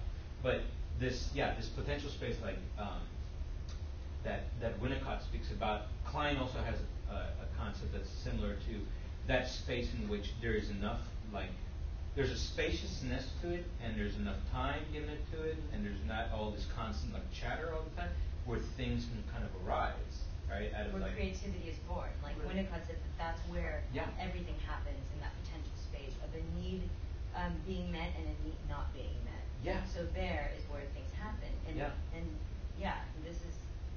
Yeah. That's why Winnicott says you need to be able to provide everything. He kind of goes overboard a little bit with it, but a mother provides everything for the child, especially at the beginning, But she also needs to understand that at a certain point you need to leave the kid alone when they're like doing the whole there. They're just kind of like enjoying themselves. That's where the creativity, that's when they're making connections for themselves. Right? In their idiosyncratic particular way. But how are you supposed to do that if there's this constant influx of like data all the time, right? It's like you're frenzied. That's why, I don't think I've seen an adolescent in the last like 2 or 3 years who hasn't eaten their fingernails down to the bone. Because there's this like overriding anxiety, like almost panic at all times. And that is more palpable to me than it was before. Maybe I'm just getting older, but I see that more and more. So I live out in East Bay now, and when I write on the BART, it's interesting. Every adults, adolescents, kids, everybody's on their cell phones, or they're playing games, or they're on their iPhone or something. And then as soon as we hit the Trans-Bay Tunnel, right, all links end, and everybody's like, and they're kind of looking around, right? And then it's like, shit, what do I do now? Right? I can't, what am I supposed to do? They'll start like writing poetry and Yeah, painting. right. Exactly. I got my iPhone. Oh, cool. Yeah, right. Some of the other people I noticed that. Right, and then as soon as like you get through the thing, and then the links start up again, it's like boom, right? And it's like I actually want to film this and like show it at a presentation because it's so clear now. Right? That Trans-Bay Tunnel is where the symbolic happens. Right? So, yeah. So, all right. So I should actually end there. Thank you very much. Thank you very much. Thank you. And what I really like is that we were able to have a real discussion.